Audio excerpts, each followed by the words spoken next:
Welcome to Mic Check Waifu Waifu.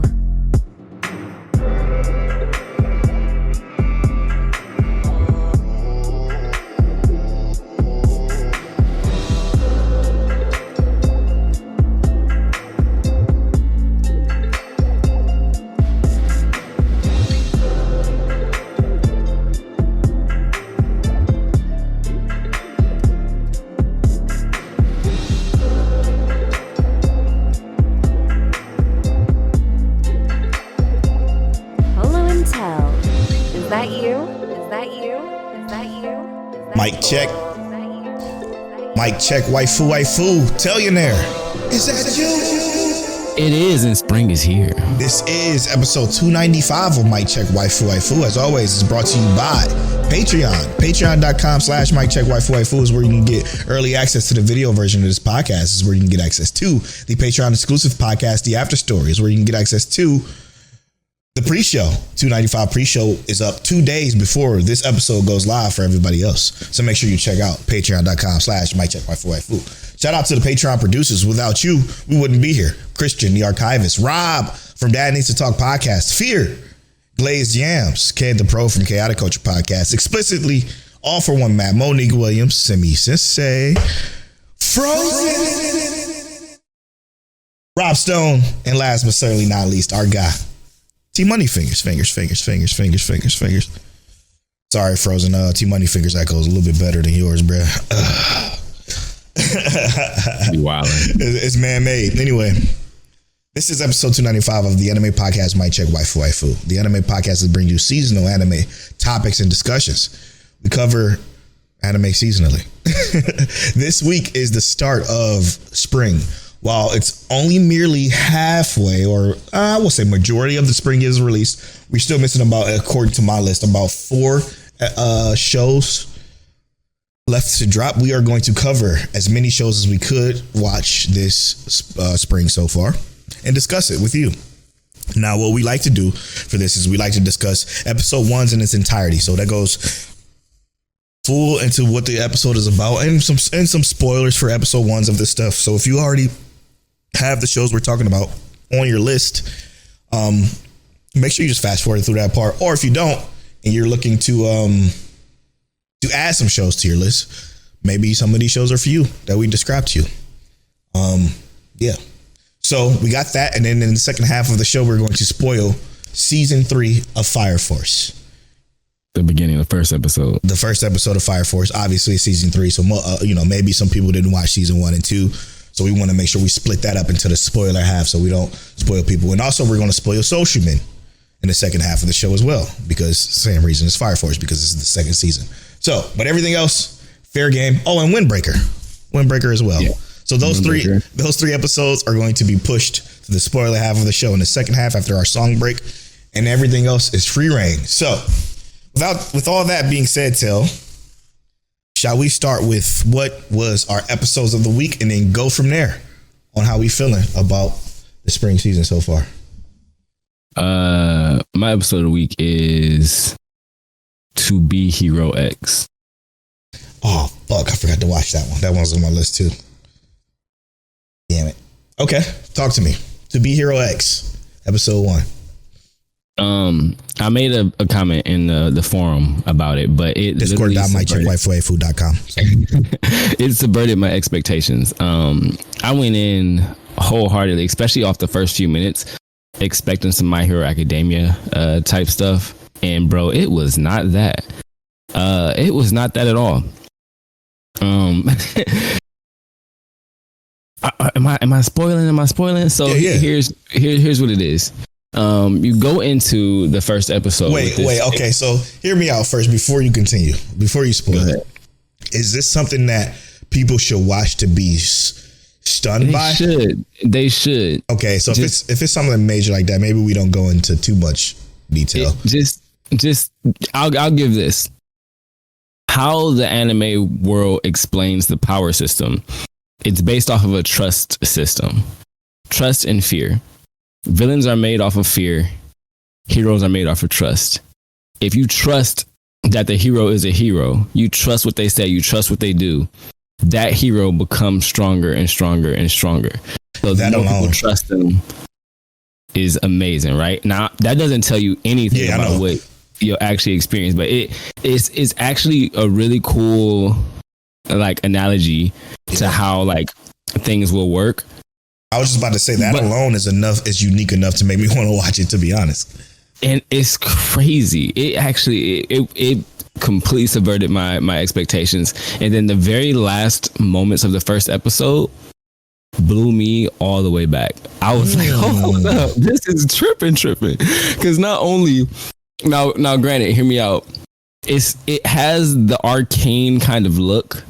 Okay, so but it's not as high quality as arcane, but it does this shift between like the 3D arcane kind of look to this two-dimensional, very abstract appeal.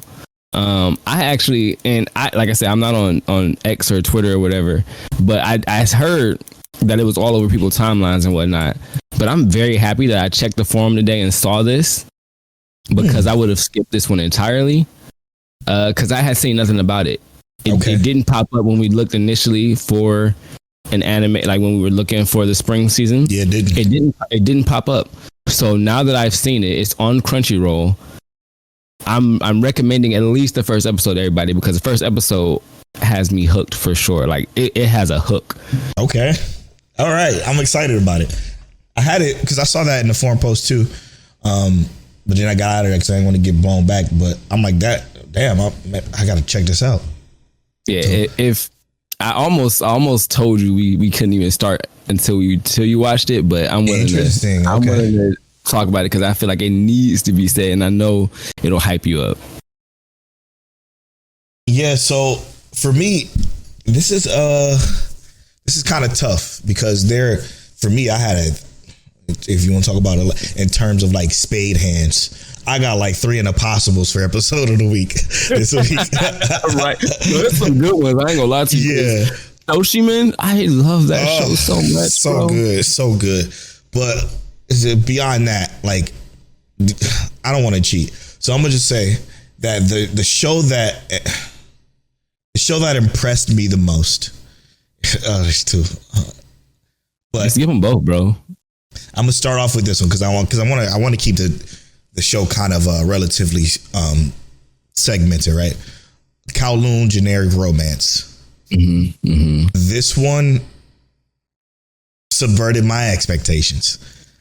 This will be my episode of the week this week. Very, very, very unique art style. It kind of throws back to that 90s art style, like TCB said. Very beautiful show. Already got possibly the waifu of the season. She is fantastic, and the show in general was very chill, super easy to watch. It went by so fast, and I'm like, I'm invested already with what's going on within the lore and in the world of Kowloon, essentially. So, it had me thinking the whole time, bro. I was thinking the whole time, like, what's going on here? There's more to it. Yeah, 100%. And unfortunately, I kind of saw the end coming. Yeah, and let me tell you why.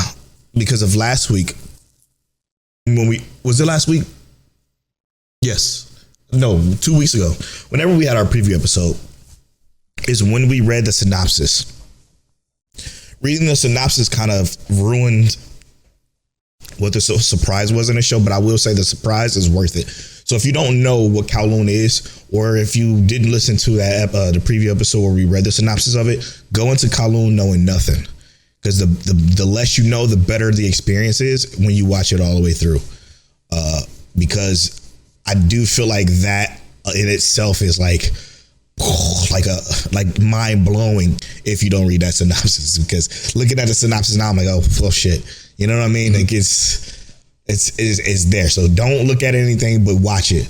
Art style, beautiful. Characters, dope so far. And then the world itself, I'm very much looking forward to seeing where the world goes. This is the art style.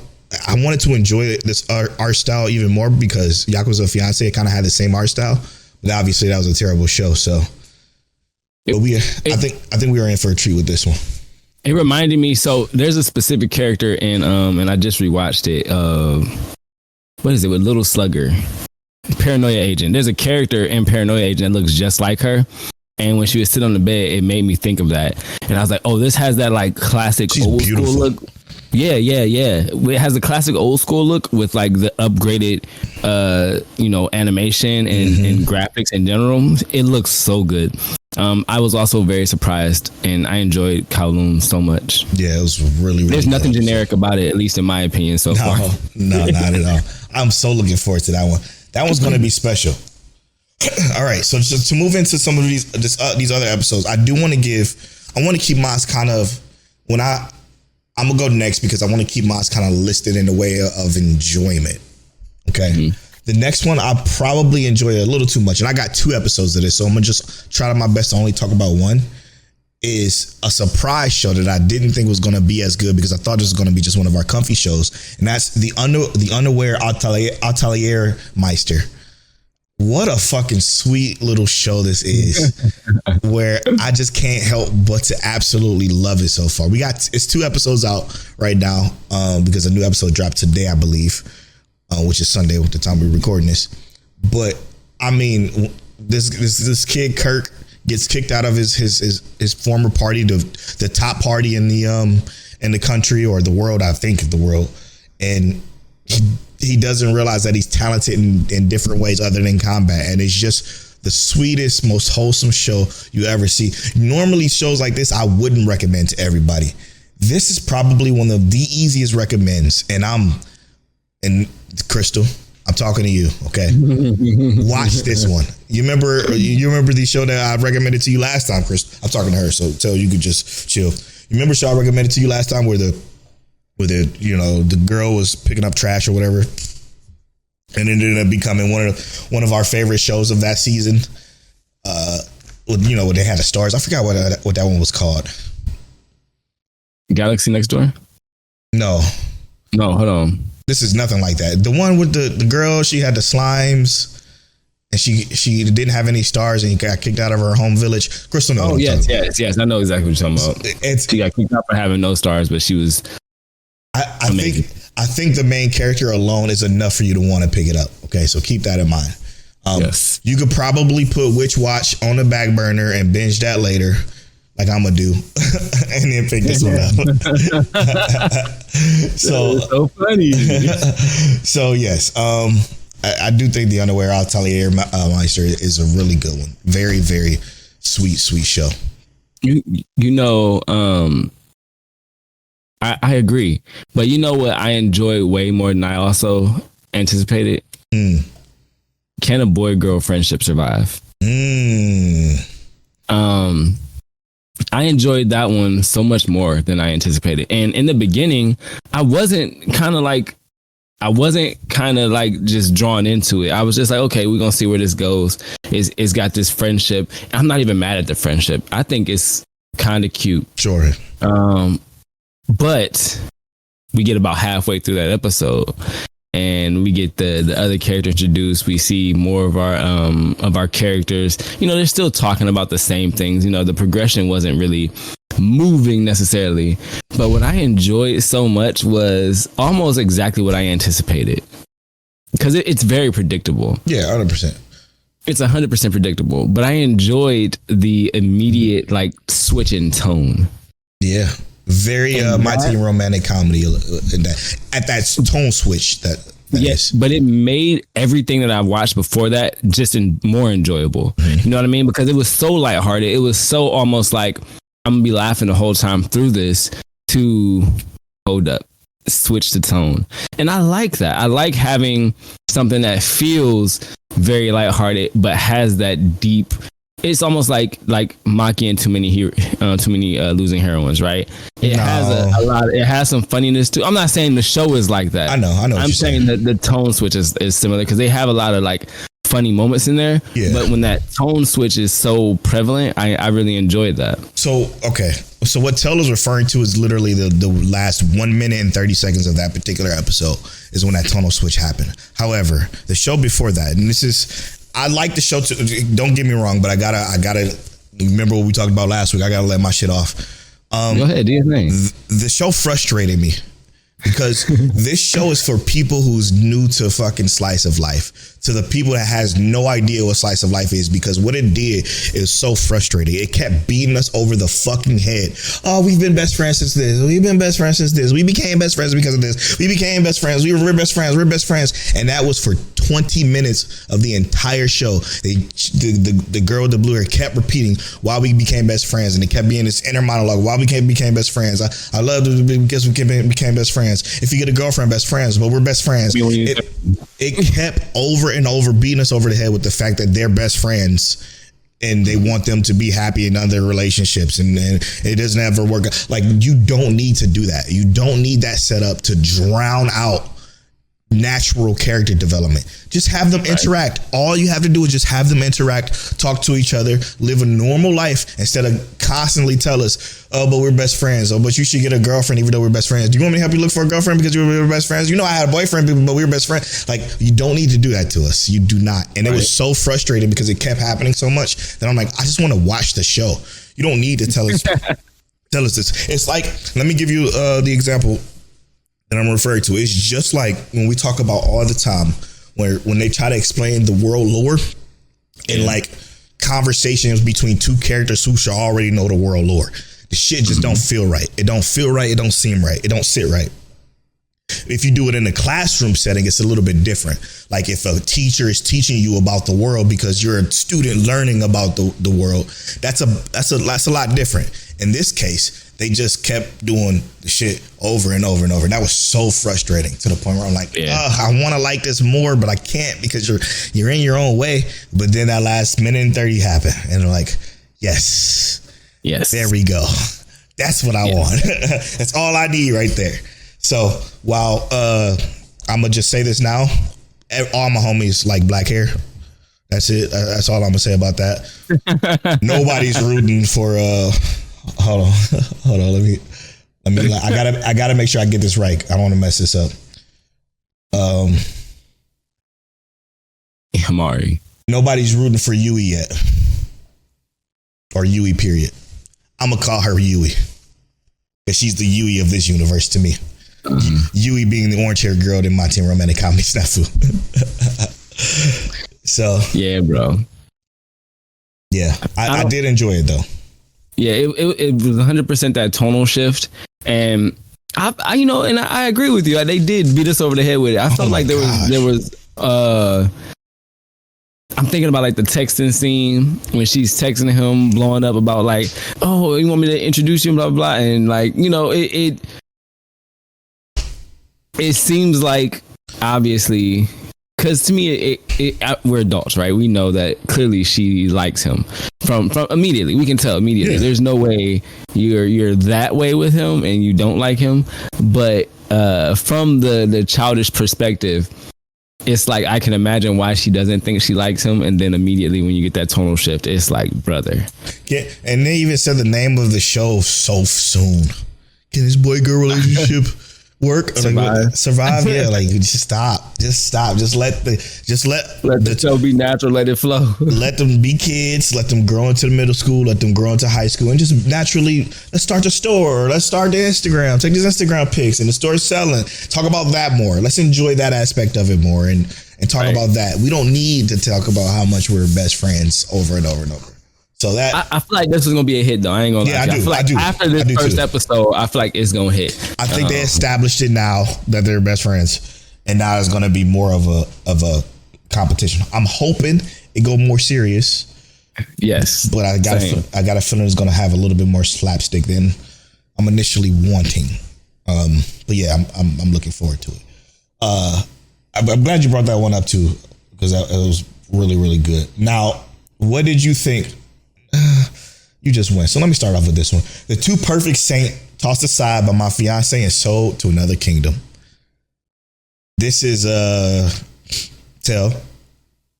Yeah. The Two Perfect Saint tossed aside and sold to another kingdom. This is going to be what's the word? Very. I'm gonna just say it. It's gonna be great. I got a feeling this was gonna be great. This one had everything that you would want in these type of shows. This is about a saint, a family that has two daughters, and they're both trained to become saints. One is the younger daughter. She's, smiley and pretty and happy-go-lucky. The other daughter is the oldest daughter, who her entire life had trouble smiling. So everything just looks so serious. So to compensate for not being able to smile and be as bubbly as her little sister as a saint, she decides that I'm gonna work as hard as I possibly can to become the best saint I possibly can. So she's essentially the best. I'm gonna say it now. I don't know if this is true, but she's probably the best saint in the world because they did say that. They said that she is. Yeah, So they indicate that she does everything the best. Period. Like, she's just perfect. Yeah. And she's basically getting married. She's about to get married to the prince of their particular kingdom, and that prince, of course, is a douche. Very much a douche. He's the worst kind of douche too, because he goes above and beyond just throwing off the engagement. That's true, but what I love that they established though is that, like, the reason she doesn't smile is because of the trauma she received from her parents literally not loving her. No, while she was in saint school. They didn't, because she couldn't smile. Well, no, she said that she didn't have, they didn't love her so much, like, while she was learning to become a saint and trying to press her to do good at everything, that she literally tried to do everything and didn't have time to smile. So now she just doesn't smile. So I was like, yo, it makes sense. Y'all pushed her and pressured her to become so hard to become perfect, to where now she's like, what is a smile? Why would I even smile? I was not happy doing any of this. And now she's the perfect saint. Literally, she does everything. And I love how they demonstrated that literally there's nothing that she can't do. They try and give her impossible requests to shut her down because they think she's egotistic because she doesn't smile. When in reality, she doesn't smile not because she's genuinely unhappy, but because she just doesn't have it in her anymore to smile. Yep. And she does all of these amazing things with like little to no effort. And I'm already predicting. We already know how this is going to go, at least in my opinion. I feel like her sister's a genius saint. Yes, we get it. I don't think that kingdom is going to do well. No, not anymore. I don't think they're gonna do well. Unfortunately for Mia, right? Mm-hmm. Unfortunately, and it's gonna suck because it's like she's great. Yeah, she looks up to her older sister. She's a great little sister, but I feel like they're gonna make it. They're gonna shift the tone of that even. But I feel like the older sister's about to have the life, bro, and I'm so here for this. Me too. I am looking forward to it more than anything. Yeah, I'm so here. It's so sweet and just it seems like it's gonna be so sweet and just enjoyable. A whole lot of fun to watch. I'm looking forward to this. I can't believe I'm in this shoujo bag now. To this day. The ice in the heart, bro, is about to be amazing. The shoujo bag is crazy right now. It's so crazy. So I'm gonna pass this. I'm gonna give you the next one. Tell me, what was your thoughts on the first episode of The Beginning After the End? Oh yeah, you have already read a bit of this, right? Yeah, 140 something chapters. I think that it and like I said, I don't know as much as what Polo knows. I think it had I think it has a very interesting beginning. Graphically, it's cool. I think that they laid out a decent idea. And they established that he's clearly, I would say, transcendent amongst the youth of this world, clearly. There's just so much more, though, that they have to tell us. I do think that, for me, it is reminiscent, and I hate doing this, it's reminiscent of Jobless Reincarnation. Mm-hmm. The issue, though, is that Jobless Reincarnation, it gave me much more of an emotional sink and like hook in the beginning. Yeah. Right now, I'm still waiting for an actual hook. Not to say that it's bad or anything, because I'm hooked because I know what it is, I'm not gonna say I know what it is. I'm hooked because I like the genre, I like the style of what the show is, and I'm looking forward to what's to come. But I do think, had I not already watched something like Jobs Reincarnation, I would be telling you right now it has a 3-episode rule. Yeah, I get it. I totally get it. But that is with me having seen Jobs Reincarnation and knowing how that played out so well, and sadly, like I said, that just had a much better hook. I am excited for this, and I'm not saying there's anything necessarily wrong with it. For a first episode, I think they're for this first episode, they're thriving off the idea that it's well known already. Yes, they are. They are thriving off of that idea. What do you remember from the conversation we had about this? When I talked about reading it, what did I say to you? What stands out in your memory about what I said? That it's going to have to build up a lot. There's a lot of build up. It's so much fucking build up. It's going to be so many, so much flat time. And the way this was played out was it's exactly in my head how I thought it was going to be, so slow. This was like fucking 10 chapters, if I remember correctly, or something like that. It was insane. It's just a lot of build, but they got to establish it because it's so deep when it comes to the whole power system thing. So for me, I enjoyed it because I know what's to come. I didn't enjoy it for the look of it.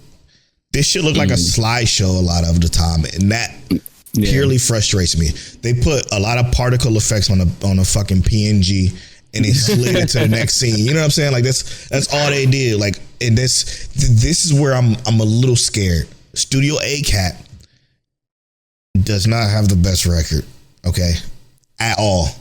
I'm sorry, I'm navigating my way through Studio A-Cat. They could be pouring their whole bag in here. You know what I mean? They could be pouring the whole bag in here. Like, the best looking thing they did tell, the absolute best. Now, mind you, I didn't watch any of the sports one or this mecha one. So to me personally, and I've watched a lot of their stuff, the best one that they did looking wise was the strongest magician in the Demon Lord's army. And that was rough. That wasn't great. Like, yeah, that was look wise. C+ tier. Yeah, very C+ tier when it comes to the animation. So I'm praying that it's not the case for this, because this Turtle Me is a part of the production of this, which is the creator of T-Base. So hopefully that means something. But normally that don't really mean shit. You know what I hate? You know what I hate, Till? What's that, bro? And this is going to slide me into the next topic of discussion. I can't. I just got to be me. Fuck it. I can't stand because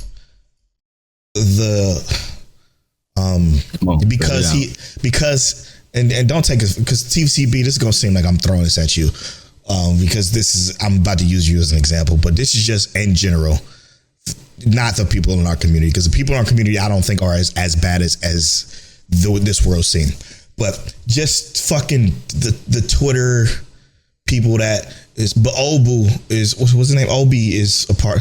I'm sorry, but Turtle Me is a part of T-Base, so it should be great. Or what's the dude from One Piece? Who do One Piece? Goodness gracious, why can't I think of his name either? Oda. No, I think it is Oda, right? Oda, yeah. Oda is involved with this, so it's gonna be great. And then for this particular one, the Lazarus one, the example I'm going to use is TCB bringing up the fact that the creator of Cowboy Bebop is heavily involved in Lazarus. So I'm going to talk about Lazarus right now. This first episode. Antagonist button. Dude, where is antagonist? I don't even. I was just playing. Yeah.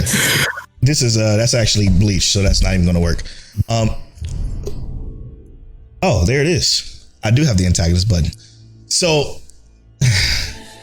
this isn't really antagonist because I'm not about to go that hard on it, okay? But I do want to say that Lazarus is just a graphical showcase right now. Something about these Adult Swim shows and their delivery of the writing always feel terrible to me. It feels so poorly delivered that it's like, it just don't feel good to watch. Now, it wasn't that much dialogue in the show, thankfully, because it was just a bunch of fucking running. And I will say, it was fucking dope. Very Mirror's edgy, very gorgeous camera work, beautiful animation, gorgeous. However, I'm worried about this writing. I got a feeling it's going to turn into another Ninja Kamui, but I'm not going to go that far. Okay, I'm not going to go that far. Just because the Cowboy Bebop fucking head is a part of Lazarus, don't mean that shit is going to be good. However, I'm going to take a step back and be like, okay, it could be better than Ninja Kamui, at least. This is a show that we are reviewing at the end of the season, so we have to watch it all. But I wasn't impressed with the writing of this episode at all. It just didn't feel good to listen to. I don't know if it's just because of the dub or what the case may be, but I thought that same way with Ninja Kamui too at first. Now let me kind of piggyback off what you said, mostly because my final statement for T-Bait was going to be that although it felt slow, I enjoyed the writing, the dialogue. I enjoyed the dialogue, and I remember so much more of that. Yes. I remember so much more of the beginning after the end than I do of Lazarus. And it's not to say that I'm not thinking of Lazarus right now and remembering, okay, that's what happened. I would have preferred more dialogue. Me too, bro. I would have preferred the verbal context other than just seeing things that's going on. Because yes, I'm seeing what's going on. I'm seeing the progression that way. And yes, it is a visual showcase, but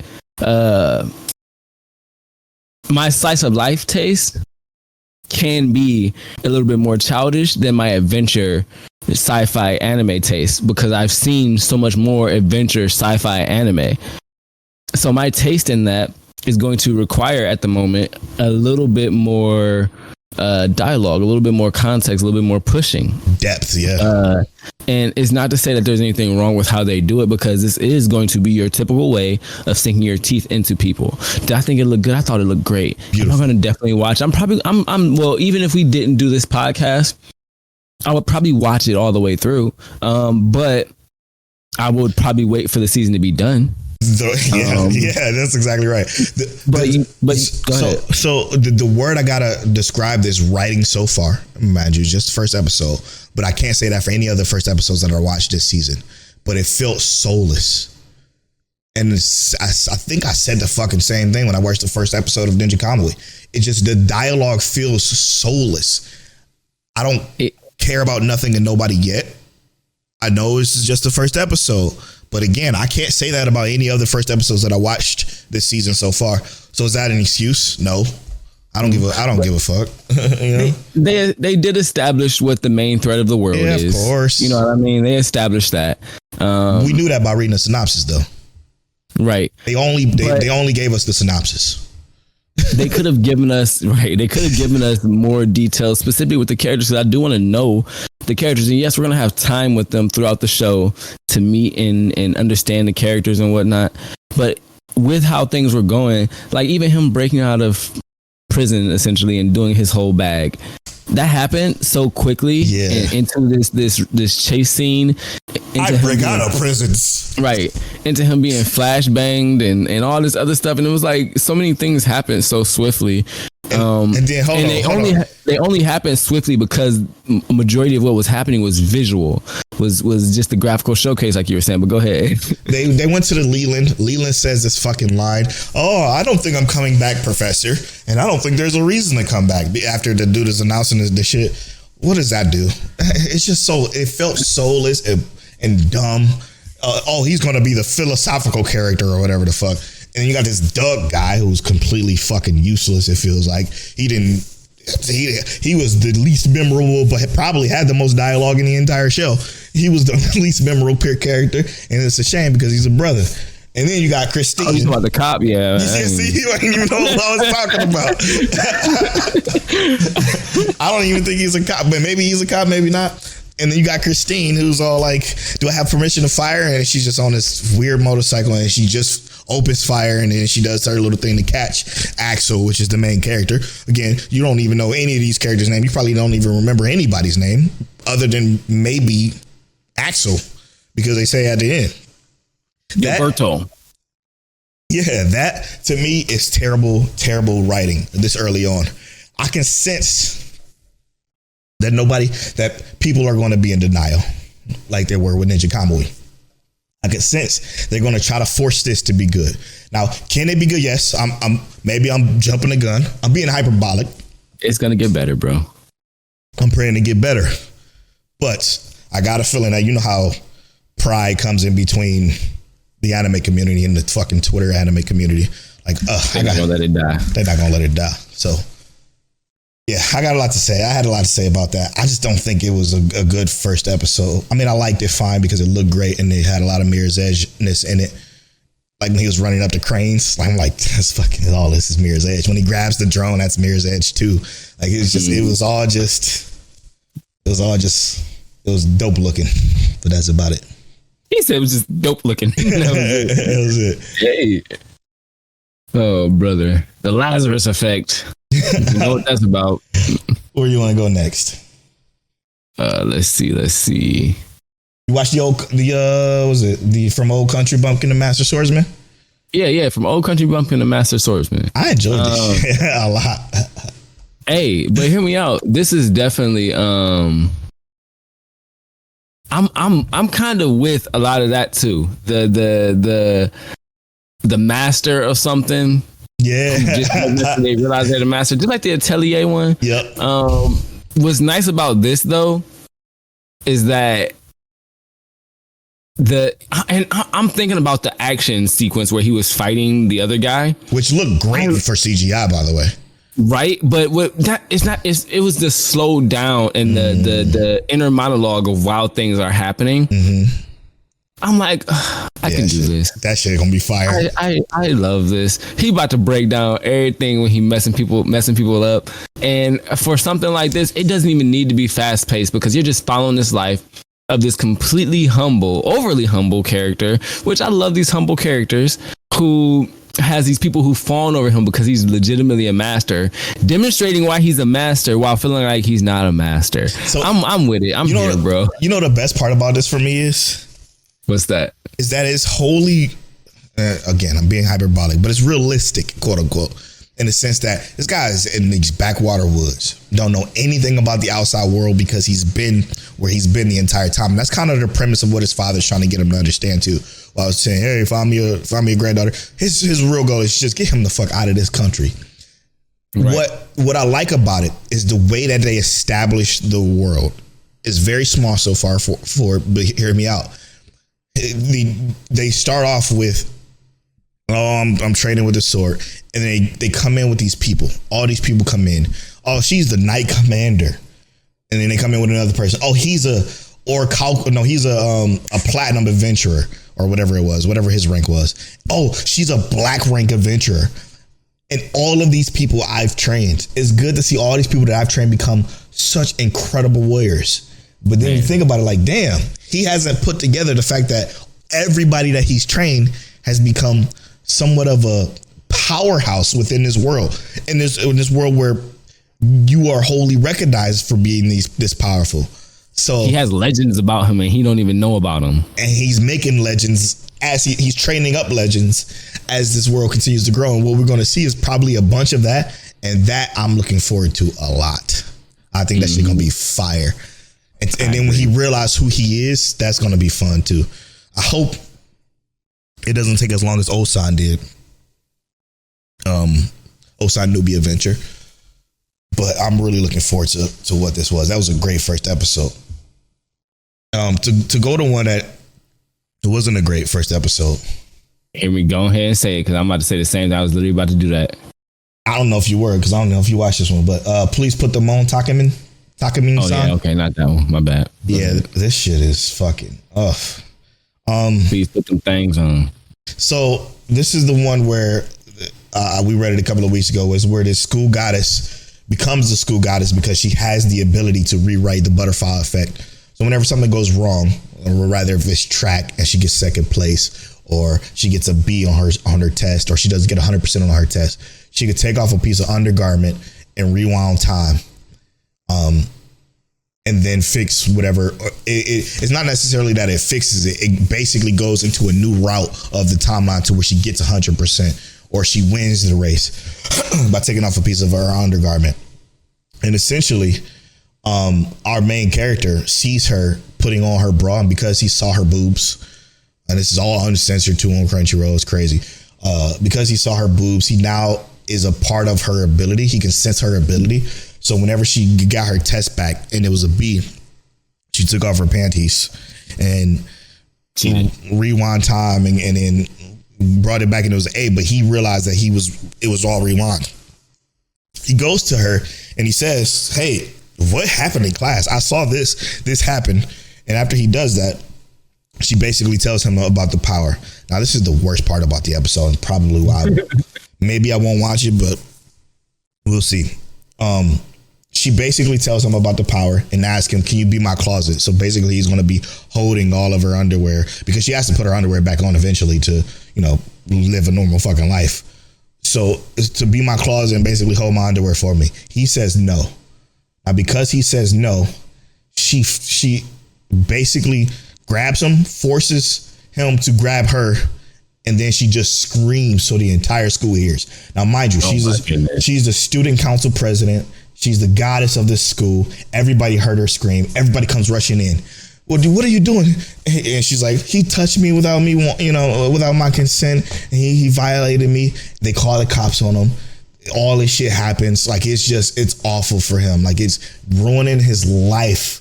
Then she takes off a piece of undergarment and rewinds it after he says that I'll do it. Okay, I'll do it. Just use your power and fix this. No. Traps him, basically. And traps him into this situation. And now he's her closet. So they did hint at the fact that she's always seemed to have liked him since they were younger, because he's just a great kid, and he doesn't realize that she likes him. So that's going to be the dynamic within this show. Hopefully, I'm gonna give it two, maybe one more episode, and see if it gets better than what it was. But I was fucking wholly disappointed. I didn't even make a thread for it. I'm like, I don't even want anybody else to watch this. So don't watch it. I don't think it deserves the watch time, but I'm just doing it just to see if it turns out to be something. Wow. Yeah. What were you about to say that's bad? Your Forma. Whoa. Okay, talk to me. Explain yourself. I wanted this to be good. I wanted it to be good so bad. Mm-hmm. It feels like it's playing off so many tropes all at once. It's trying to do like the psychopath. It's trying to do the fuck is the old code, not Code Geass. It's trying to do God, I can't even think of it. But it's trying to do so many like sci-fi anime tropes all in one. I'm like, is this going to be Vivi Fluorite? Is this going to be Psychopaths? Is this going to be, and I can't even think of it. What's her name? Like, not V, but it was another old anime. You played the shooting game of it, but it's trying to pull off so much.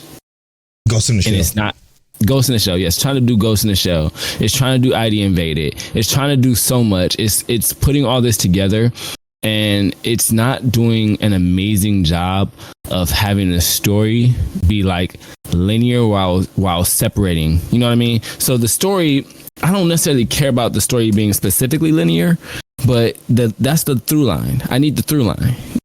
And then you can split off and give me the branching details and whatnot. And I feel like this whole show has just been branching details in this first episode. Yeah. And eventually, maybe they will put it together to where it makes some kind of cohesive point. I'm going to give it a chance. I'm going to keep watching it. Yeah. But it just felt so disjointed in so many different ways. And it just wasn't, it was probably my least fun watch. Interesting. My least fun watch for me. Yeah, for me, I like the little setup of it. I do agree with you, though. It does seem to have an identity crisis right now on what it's trying to be. However, the setup that it initially is going with, how, and this is, I feel what Fear said in the forum on this is, it's the attention to like the smaller detail within like the music and you know what I'm saying. He says Fear says, one of the Patreon producers, Fear says, the singing behind the dialogue gave me goosebumps. And the use of film and it adds some graininess and makes you feel like you're watching a 90 mystery show. People will eat this up. They may be doing themselves a disservice. Yeah, so he's saying you're doing yourself a disservice by eating it up like this. But no, I think that it does have an identity crisis because it is jumping between Android and, you know, detective mystery and murder. Like protect the AI. Yeah, the problem I have was that it didn't have much depth once she dove.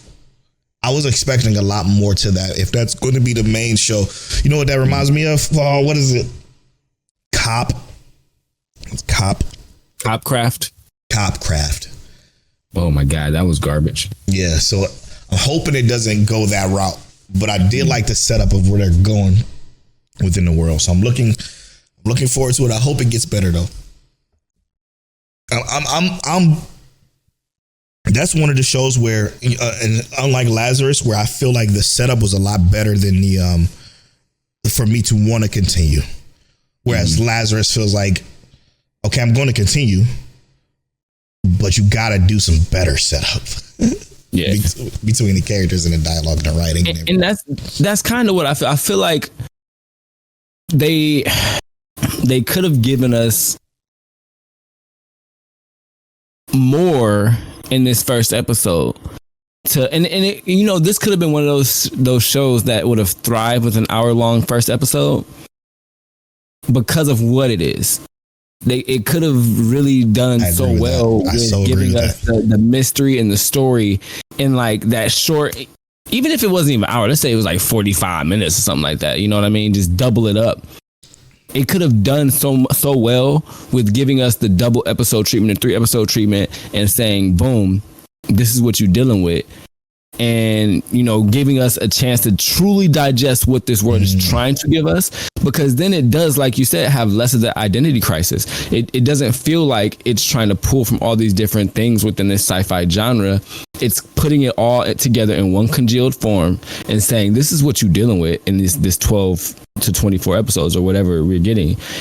It needed to deliver it in a well designed confined package, and then it goes off into those splitting segments. In my opinion. So go ahead. I was about to say, so essentially, what you're saying, it should have started off with like the scene of the girl going down the alleyway and getting stabbed. Everything that happened that within her dive they should have showed us that first. And then went into the characters, and then went into the AIs, and then went into the world. And it would have been, if the strings would have came together a lot smoother than what they gave here. I agree with that. Because we're defending the AI while the AI is hurting our not cohort, but our supporting character. And then we gotta save the AI also, because I need him so I can go inside and solve this issue. You know what I mean? But not only that, we gotta go find the person who designed this RF model AI and the new model that's going on. And then it's like it's thrown, and it's like, that's what I'm saying. It's like, I clearly paid attention. I clearly know what's going on. You know what I mean? But it's like, it's just so segmented. I'm gonna talk about this a little bit later, but it's a battle within its own logic. That's the problem. And it's like, yo, how is she gonna figure this out if you're gonna take away her ability to figure it out? No, but you reminded me when you mentioned the hour episode. We got the sword demon hunter Kaijin Getsu show. Dropped an hour episode, and it was on High Dive. I think this is the only High Dive show I'm watching, funny enough. Same so far. Yeah, they finally dropped something worth turning on High Dive for. And I will admit, while the show is extremely predictable, so fucking predictable, all the way up into the credits. When the credits hit, that's when I'm like, oh, now I'm invested. Everything else, I'm like, you see coming from a mile away. Like you can 100% see everything coming from several hundred yards away. It's so predictable because is slamming everything in your face again, as we talked about before. Oh, I love my brother. Oh, we escaped getting beaten from our older parents, and we get adopted by a different family, and the other different family is very loving. And guess what? Something happens to that family. Something happens to that family, causes other issues, and boom, now everyone's gone. Essentially, that's what it is. The moral of the story. That's what it is. But. And again, you can see it coming from the first 25 minutes or not the first 20. Well, yeah, but the first 10 minutes of the first of the show. It's an hour-long episode, so they do. I will say this: they do build up the world nicely. They do build up the characters very, very nicely. Yeah, but it didn't grab me. It didn't have that grab until the last scene of the episode when it was modern day times ? Somewhat. That had me like, hey, yo, what? We're here. I probably shouldn't have said that, but so yeah, it was very predictable, and I feel like watching this, I've almost even seen this before, right? Yeah, I feel like I almost watched this bar for bar before. But I think it's called Demon Slayer. not even that though. Like I literally think this is. It feels like a copy and paste of something else entirely almost. No, yeah, true.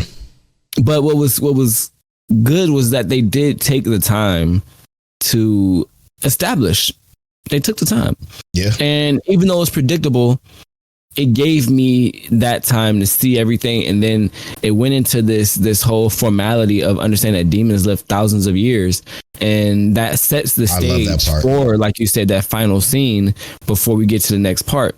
And it's like, man, yep, that's where we're going.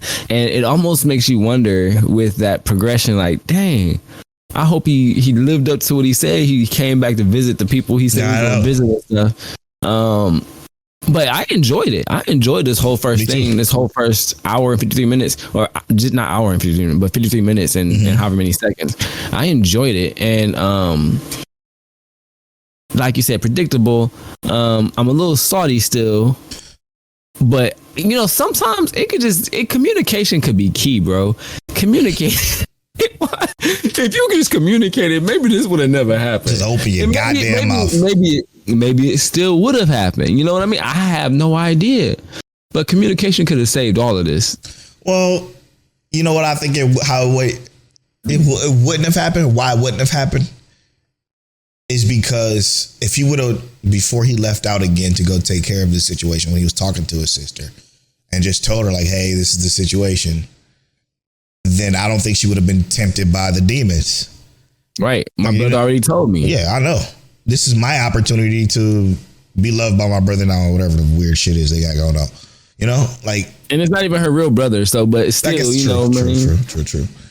But yeah, like that, I think that could have been virtually solved the whole issue. But then again, as the demon said, she said, we thrive off destroying humans. Like that's our purpose. If we don't have that purpose, which is what I loved about this tale. I love the way they established that.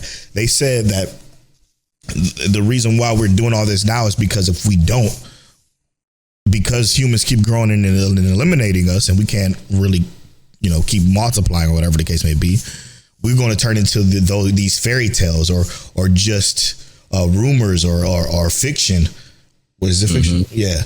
It's when she mentioned that, I'm like, oh, that's kind of fire, because now when you think of demons nowadays, they're just not there. They don't exist, quote unquote. Right. So I thought that was a nice way of establishing that world lore and why they're doing what they're doing. Right. And to fulfill their purpose. And then how our MC now he's like, I understand it now. Why they want to fulfill their purpose. Right. I understand it now. Why they want to fulfill that purpose, because it's all they have. They're living for 1,000 years. So fulfill your purpose, and even if you have to die for it, at least you fulfilled your purpose. You know what I mean? Exactly. So that makes logical sense, and it's actually crazy.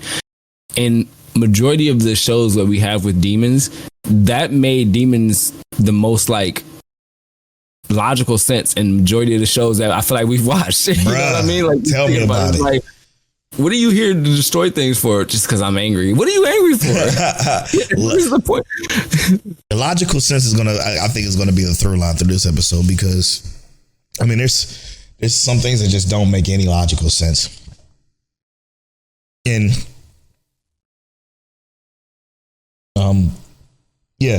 okay. But moving on, I was going to transition out, but we still got a few things to talk about. The Brilliant Healers, new life in the shadows. Yeah. Like our community, like Dad Needs to Talk said, it felt a little slow for most of the episode, but it picked up in the back half. Kind of reminds me of the wrong way to use healing magic because the MC got hands. Yes. Right. At first, I felt the way everybody else did, kind of. It was at the beginning, I'm like, okay, is this about to be just some weird harem because he's just a nice doctor? Overly nice doctor is cool.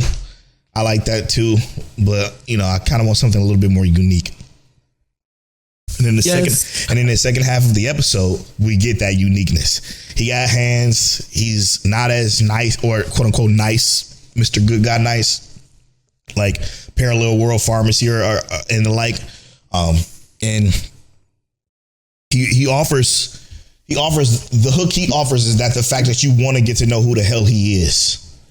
You know what I'm saying? Yeah. And that's what I'm invested in right now. These supporting characters, though, the 3 demi-humans, not really a fan of them. I feel like they're gonna kind of get in the way or be annoying a little bit, and but it's only the first episode. They just wanted to establish that these women are in his life and they like him. I love that he's OP to begin with. Yes. I love that. And to me, it sets a tone for we'll be able to get backstory, because this is the kind of character that you want backstory for. Yes. Why is he in the shadows? Why did he go this route? And I'm excited. I'm excited for this one. Like, me too. I didn't feel like this one was slow at all, in my opinion. I understand that other people might have felt like it was slow. I felt like this episode zoomed by for me. So okay. So hear me out. When I read Dad Needs to Talk said it felt a little slow for most of the episode, I interpret that the demi-human people, because they were boring. Yes, I interpret that as I couldn't stand what the demi-human part had going on, like the whole food thing, and that I just felt like that was just useless. While I do agree with you, the episode felt like it flew by. I just felt like it was just like, why are y'all doing this? You know what I'm saying? Like, why would y'all do this stupid shit? It just didn't seem like a great introduction to these 3 characters that they brought to us. So and I agree with you, because they could have led with him. Yep. Led with him and show his connection to these characters, and that would have made it more interesting. Yeah. Directly that way. Yeah. So I that's why I interpreted. Maybe Dad Needs to Talk said it feels slow because he actually felt like it was just slow. But I kind of looked at that and kind of spun it in my own way, which is something I tend to do a little bit. All right, but moving on from that though, once upon a time, a witch's death. Extremely predictable. Yeah. But I'm gonna watch it. I actually don't have too many complaints with it, other than the fact that it was extremely predictable, and I'm hoping that the main character isn't. She says that she's more understanding at this point in her age, and hopefully that makes her a reasonable, likable character. Yeah, but I do feel like she's going to be annoying. Childlike. Yes, annoying. Bro. All of the fucking. Again, it's that in between satire that I just can't stand. Go full satire if you're gonna go full satire. Go full series if you're gonna go full series. I understand, and it's kind of similar to Witch Watch or whatever that show is. Very similar to that, where it's like this in between ness of serious and satire, where it gets annoying. When it got serious though, it was cool and sweet, and again very predictable. But I said it in Discord. We already know where this story is going to be and what it's virtually about. At least I think I do. Am I looking forward to watching this week to week? I don't need to. I'll probably binge it later, and I think I would enjoy it. But I would have to binge this when it ain't shit else to watch. Like when I don't have anything else to watch, I'll have to turn this on and watch it, because it's not offering me anything that I want to keep going with. Right. Especially with some of the heaters we got. Yeah, What was your sleeper? that's true. My sleeper is next week. It's called Moonrise. Okay, and my sleeper is tomorrow. Summer Pockets. I can't wait. I cannot wait. Okay. What else do we got here? Oh, Witch Watch. You watched that one? Yes, I did. I think you said that you gonna put that one on the back burner. Is what you said? Yes. Yeah, I was It's a better binge for sure. I think it's gonna be a better binge. Yeah, the issue I have with this one is the dynamic of the characters, and I almost prefer. And hear me out when I say this. I almost prefer the guy be the clumsy one. Yeah, maybe. I prefer neither of them, to be honest. Yeah, I agree. And that also is. I don't feel like I'm gonna watch this one. I'm just gonna be completely honest with you. I don't think I'm gonna watch this one. Yeah, because listen, I didn't enjoy this first episode. Me either. You can have this story that they're telling without any of that clumsiness, and it'll still be just fine. It's just she's just so annoying. Like, let's just stop fucking shit up. Just cast your magic. And then either he wants to protect you and hide you away because of something's going to happen to you, something bad is going to happen to you, or you're going to cast your magic and the world's going to know. But stop the clumsy bullshit. But if they have the clumsy bullshit, then we can't have the little satire this we get. And I'm still learning, you know what I mean? She's still learning, but I was like, I don't want none of this. I ain't gonna lie to you, I don't want none of this. It was tedious. It felt tedious. Yeah, I'm not gonna watch it. 26 episodes is about to be this tedious. Yeah, man. I'm gonna give it a 3-episode rule, but I'm almost certain that I won't complete it, and it's gonna be dropped. Almost guaranteed. I hate to say it. And then outside of that, that's everything I've watched. Same. Okay. Other than Intergalactic. I heard it was fire. I'm gonna watch these quote unquote 3, even though it's an hour and a half. I think you should watch it. I'm definitely gonna watch it. Don't tell me anything about it because everybody's talking about a twist that's in it. So what happens is that everybody's talking about the twist that's in it. So I'm like, okay, I'm about to pick this up. I'm looking forward to that. Make sure you join our Discord because the Discord community was going off, and I love that. All right, so let's take this quick break, Till. And when we come back, we're starting with Fire Force. Oh, Fire Force? Okay, we're gonna start with Fire Force. I thought we were gonna end with Fire Force. No, we gotta start with Fire Force. Okay, we're gonna start with Fire Force. And then what? Windbreaker? Windbreaker. And on Shoshimin? And then on Shoshimin, yes. Because Shoshimin, I don't think everybody's watching, so we want to end on the episode where people could turn it off towards the end of the listen/watch time. Anyway, we'll be right back after these. Oh, wait, do you want to get to know Mike Check Waifu? Let's get to know us, right? Let's get to know Mike Check. Get to know Mike Check Waifu. How could I almost forget? Okay. You want to roll the number? Or you want me to roll it? You got the questions up? Yep. Let me roll it then because I got to relog in because I forgot to change browsers. All right, random number generator. 100. Hurry up. 500. 26, my favorite number. I'm pretty sure we already did that one. Yep, we already did it. All right, I'll roll again. 44. 44. Do you enjoy watching anime and genres outside of your comfort zone? No. I do not. I don't enjoy watching mecha. That's definitely out of my comfort zone. And when I try to watch sports, I don't enjoy it. So, no. I would say that it depends on the delivery. Because like Polo said, like I'm not like a huge mecha fan, but 86 is amazing. And there's other mecha that I watched that I really did enjoy, like Iron Blood Orphans, Witch from Mercury, and there's other mecha as well. To call that mecha though is kind of cheating. Slice of Life was not my bag, but I do enjoy slice of life now, and even like the shoujo arena, I'm there now.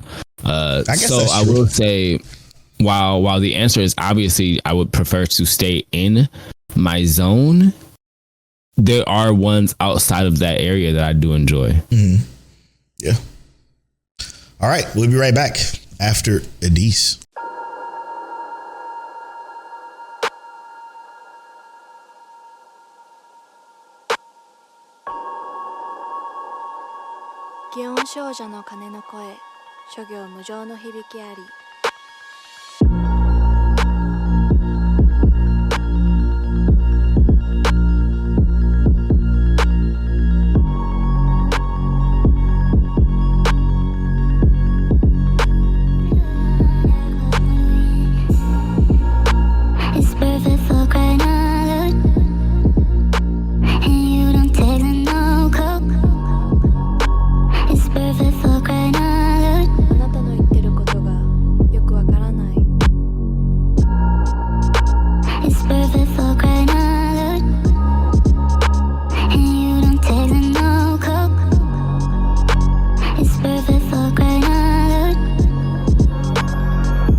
And welcome back. That wasn't much of a break for those who are. It was a break for y'all because it was a song playing, but for us, it was just 4 seconds. Because I got it on my head right now, and I want to talk about Fire Force. Now, let me explain to you how I felt watching Fire Force season 3, episode 1. I'm gonna make the shit sandwich, if you will. Fear says I'm pissed, and I said I actually hated the first episode. I'm gonna let it cook though because I know how they write. Now the good, I love the way Fire Force brings you back into Fire Force. It's a perfect introduction in the pacing of it, the flow of introducing the characters and who is what the story is, and the way that all flows and comes together to remind you of what Fire Force is. Like Crystal's probably felt nice and caught up watching this, even though she didn't finish the season 2 rewatch. Yes, I'm calling you out again. Even though she didn't finish the season 2 rewatch. But even though we did the rewatch, that nice little catch up just it felt breezy. It felt nice. And then the episode goes into what the episode introduced to us that is new.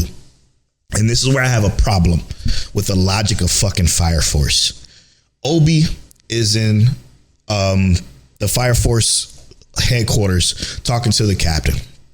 Then and then the White Clad come in. Now, mind you, he just shocked, big eyes, boom. The reason why I hated this episode so much, though, and the reason why I said, but Fire Force is Fire Force, and I know they writing is great, so I'm gonna let them cook. But it should be on site with the White Clad, no matter fucking what. How is the White Clad walking into these places? Now, what's her name? Homori, the chick that can Homura, the chick that can tase everybody's brain. She's not gonna be everywhere all at once. You know what I'm saying? So Obi didn't get his brain tased, or you know, and even still, like, they know what her power is. Like, they know what she does. They know what she can do. So why the fuck wouldn't this information be known in the worldwide Fire Force? Which the Fire Force is not known to have these plot holes that are just. It should be on site when you see these motherfuckers. Like, it just, no matter what, they should have been throwing hands, fire, feet, fingertips, cars, everything as soon as the White Clad pulled up. And that's just a miss in the logic. Like, it's just a big fucking miss, and it blows my fucking mind that this even happened. However, it's Fire Force. It's going to be written well. It's going to definitely be explained. It's definitely going to play out a lot cleaner and clearer as soon as it starts to get rolling. But because I think they had to, reintroduce everybody into Fire Force, the characters and who they are, what happened, blah, blah, blah, that I think that they wasn't able to establish the logic that was missed within them just fucking showing up in the army or showing, like, how many fucking people the White Clad killed and 2, what was it, Fire Company 2? So many fucking people died down there. You mean to tell me them who are close to the army, just let them just come in? You know what I'm saying? Like, none of it made sense to me, and that pissed me off. But again, I know Fire Force. I know the writing is great. I know it's going to all get explained and be clear in no time. So that's just how I feel about that. So it pissed me off as well, but for a completely different reason than it pissed you off, because I don't think this is a logic hole. It most certainly is. I feel like they established the idea that the White Clad have been tied to everything from the beginning. They are interweaved into... No, that's where the logic hole comes in, bro. That's the logic hole right there. Because at the end of season 2, everybody unified to know that the White Clad is the fucking problem. Everybody, right. Hajime Industries, the army, who mind you, killed many of their people, and and the Fire Force companies. Like, that's where I'm mind blown right now. They all unified. They even mentioned that at the beginning of this episode. Like, you did a great job of unifying everybody. Mm-hmm. But now, since when is it not on site when you see the White Clad? So I understand. What I'm saying is that from season 1, they've led with the idea that the White Clad, they came up with the Holy Church and blah, blah, blah. Yeah, I know. Not just that, but they don't know if there are any specific Fire Forces working with them. Now, we know that at the end of season 2, yes, they were supposed to unify against the White Clad. They knew who was who and what was what. Right. But even then, when we look back at like Burns and whatnot, like where he started and where Joker started, it's not necessarily that they were tied to the White Clad, but there's like an underground affiliation with like kind of like what soul is and what the white clad is. And they learned that at the end of season 2. Right. I'm not taking that away from you. I'm saying that I wasn't surprised that this was able to happen. With the church, absolutely. That part, yeah, I get. Yeah, I wasn't necessarily surprised that this was able to happen. I wasn't surprised, even with like the tonal switch that Hamura had, because normally she is like funny and trying to laugh, and she's laughing at every situation, but she was completely serious in this scenario. There was no like joking and trying to pick with people specifically. Her whole motive in this was to realize that they realize that everybody's against them and to shift the power dynamic. So for me, it felt I didn't necessarily like it, and there was like, yeah, it just kind of happened too fast in my opinion, but it didn't seem out of place for me. It seemed like, yes, they could shift those who are so heavily aligned with the church and soul by letting them know that this is who you're worshiping. This is what it's supposed to be. Bro, now, I hated it because it felt like they wanted you to hate what was happening. That's the problem I have, is that everything that was cooked up in season 2, at the end of season 2, Burns now know that soul ain't shit. Burns now know that this church was established by someone who's not even fucking real. They know this. So why all of a sudden you fire the fuck up, you power the fuck up, and you decide not to fight because I'm in the presence of soul? But guess what? Everybody's unified now. So even if you go against the church, who the fuck gonna win? Fire Force, Hajima, or the church? What I felt was more of the logic isn't there yet. Obviously, it's gonna come. Yeah, what I felt was more of the it wasn't just the understanding that soul isn't actually, but what it was more of to me was that the fact that Burns felt or appeared, in my opinion, to be like powerless. He realized who he's praying to, who he recognizes as God, so to speak, is like, he can't beat that. They can't ultimately beat that. And I think that's more of what I was seeing him coming to terms with. Is it a red herring though? Yeah, probably.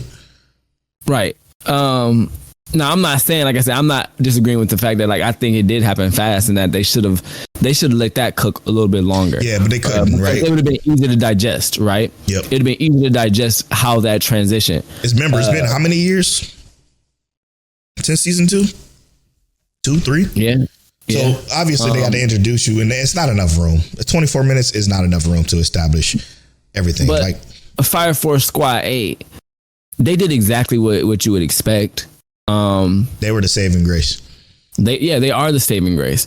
And it sets the stage for them to be completely isolated against everyone. So the power did immediately shift to the other side, to where they are now almost back to where they were in the beginning, where they had nobody, they had no idea if they could trust anybody, but now they know they quite literally can trust.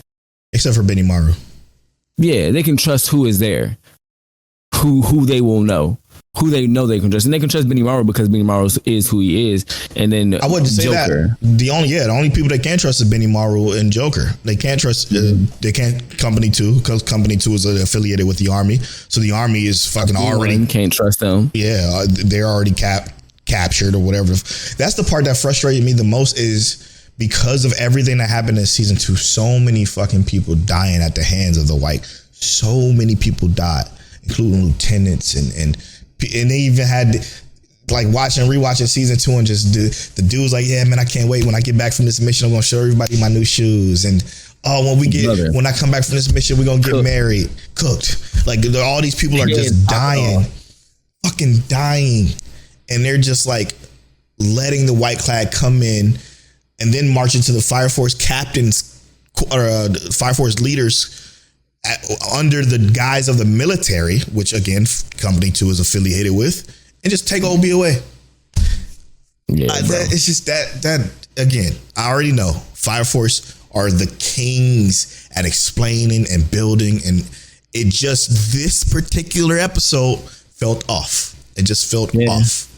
We're gonna let Okubo cook. Yeah, it didn't feel right. And again, back to that we're gonna let Okubo cook. He is well established within the 2 seasons that he's made that he gonna write some shit for this. So that's the only exception. But I was pissed. I'm like, come on, we better than that. But I already know. Yeah, I feel you. Because that's the one thing that Fire Force has never lacked, and that's proper logic. You know what I mean? Like with everything that goes on, they never lacked proper logic. But they also give so much detail in what feels like every episode. You know what I mean? Yes, and they just didn't have that here. She just come from being tortured or whatever it was, talking to she was probably in the doula talking to the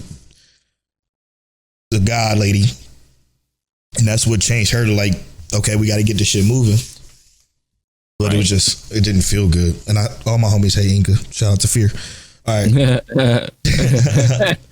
Inca is garbage. I just sitting there hate smiling her in the background. Yeah. Ugh. All right. Moving on. Oh my God, Windbreaker. Yeah, Windbreaker was gas. If you would allow me. Go ahead, brother. A 10 out of 10 episode on the Mic Check Waifu scale. Episode 1 of Windbreaker season 2. Everything was perfect. Pacing, characters,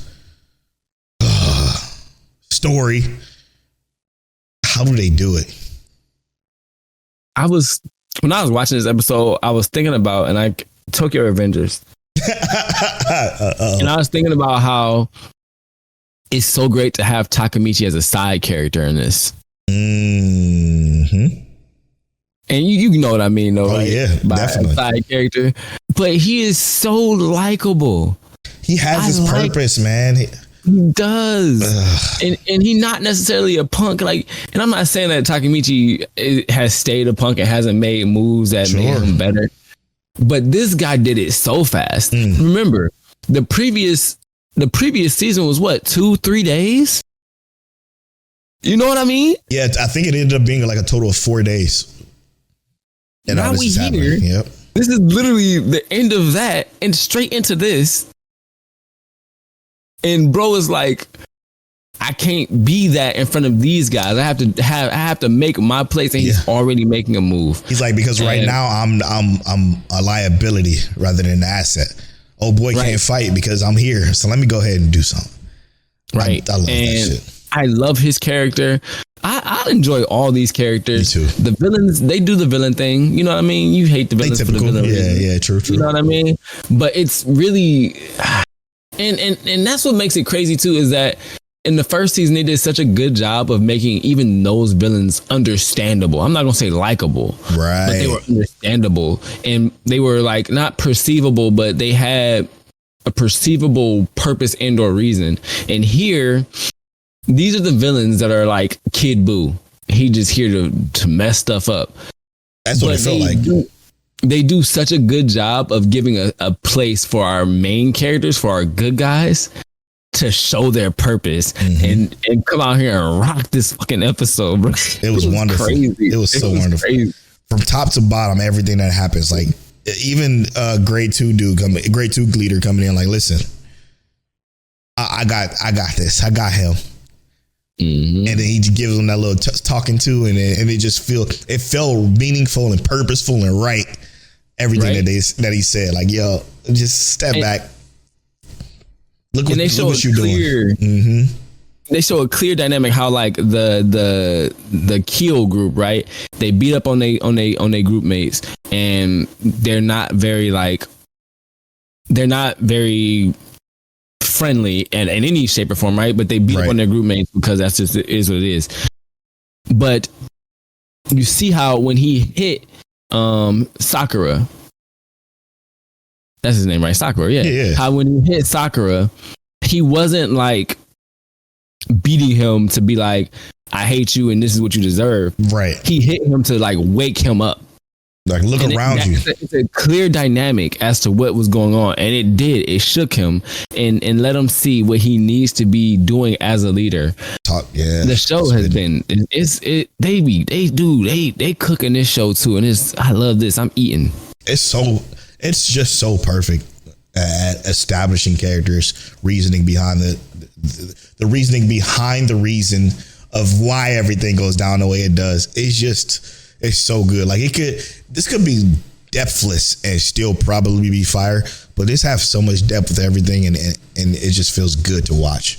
So easy to watch too. Like that shit flew by, man. Man. I hate when that shit happens. All right. Last, but certainly not least, Teliano. Shoshimin. She really is an absolute demon. If she's starting these fires just to help this newspaper article, that's too much. You know what I equate this to? What's that? And I think this is a perfect analogy. I equate this to the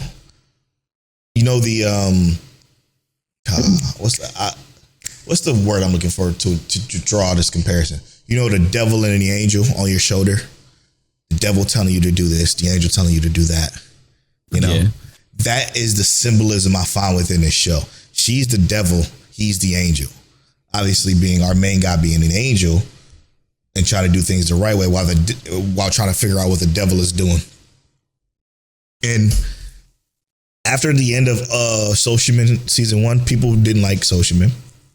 They felt that it wrapped at a bad place. Yeah. And I get it, because it just like they stopped everything and it just stopped at episode 11. Like that was it. Or 10. I think it was 10 episodes. Episode 10, yeah. So, but this picks up right where it left off. And I absolutely love what I saw. However, I don't like the fact that she's the devil that she is. Even though I love the dynamic of it and the story of it and everything, it hurts my heart, you know, because I'm so invested in her as a character. I just like her as a character, you know, and I don't know. How do you feel? I'm emotionally invested. That's what it is. Yeah, 100%. Yeah. Shoshimin, to me, I feel like it's going to go down as one of my like personal fucking favorites. Yeah. Like, is it top 10 favorite? Nah, but personally, I like watching it. Yeah, like it's so, it's like comforting but also thought provoking. Mm-hmm. And when I'm watching this episode, like you said, she's the devil, but it's not really that. I think that what it is she likes not necessarily to see the world burn, but she likes to envelop herself in other people's situations. She likes to essentially do that, and she's giving people a reason to do things and figure things out and learn, and that's kind of what she did in season 1. Yeah. She's kind of testing people, and while enjoyment, entertainment, but that's the thing, it could be yet. That, yeah. But we don't know what overall her purpose could be in that. You know what I mean? We don't know exactly what her purpose is in that. But the idea is that she's not normal, and that is also why he is the angel, kind of like what you were saying, because he keeps what she's doing under wraps. In balance, together, they can make each other ordinary by keeping what she does under wraps, and him being able to essentially use what he normally does to utilize that time to handle her. And now that they're apart, we're about to see the world burn. And so he has to make his way back to her. But man, I loved it. I fucking loved it. And every second. It's such a beautiful show. And then they introduce characters and give us. So this is much more time with other characters than I feel like we did get before. And they did a good job of making those other characters not necessarily shine, but making them accessories to them. Yes. Very well said. It just hurts my heart. I don't know. I just love them. I just love them together. I love them together so much that it hurts to see them doing their own thing. Yeah. Because I feel like they could take over the world together. Like, obviously, I'm being hyperbolic, but it's just their power combined is so crazy. But again, like, I understand the split because it's impossible for them to be ordinary because of who they are. I don't know, man. I love everything about this show. Together. Yeah. You got any gut checks for how this is going to turn out? I think that what she's doing is going to lead them back together, right? Like you said, the devil and the angel. I do think that's a good analysis that you provided. But I think that if the goal has become ordinary, the only way they can be perceived as ordinary is them together. Them separate, they are completely obviously not ordinary. But what about this whole fire thing? Is it you think it's her?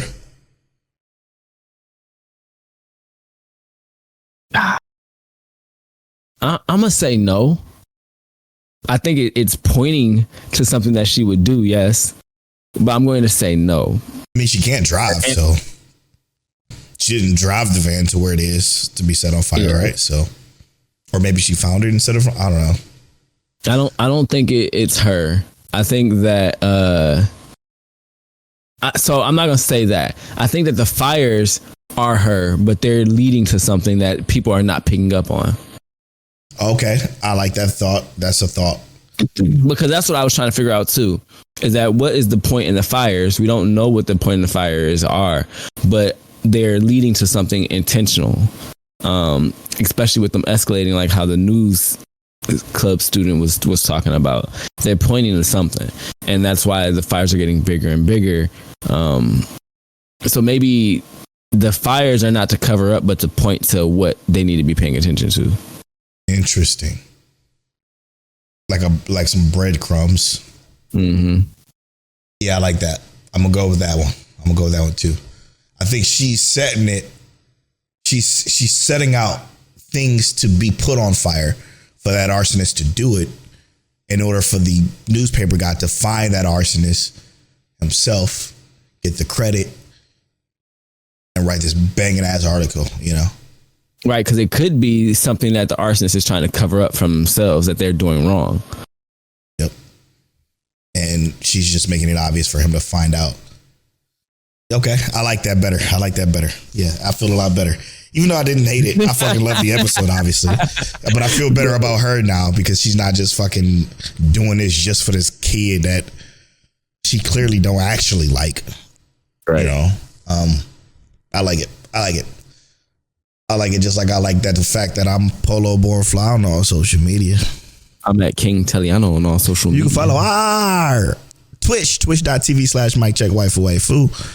Our youtube.com/@MikeCheckWaifu. Make sure you subscribe and join our Discord, discord.MikeCheckWaifu.com. And as always, Mike check. Bring it sprung.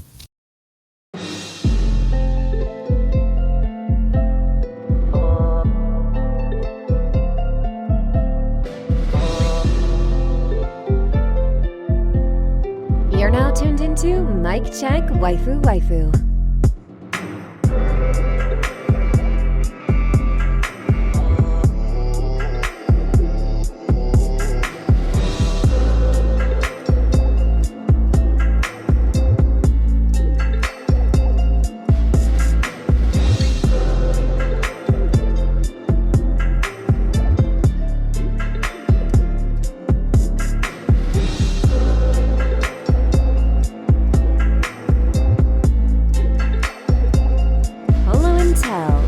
Is that you? Is that you? Is that you? Is that you?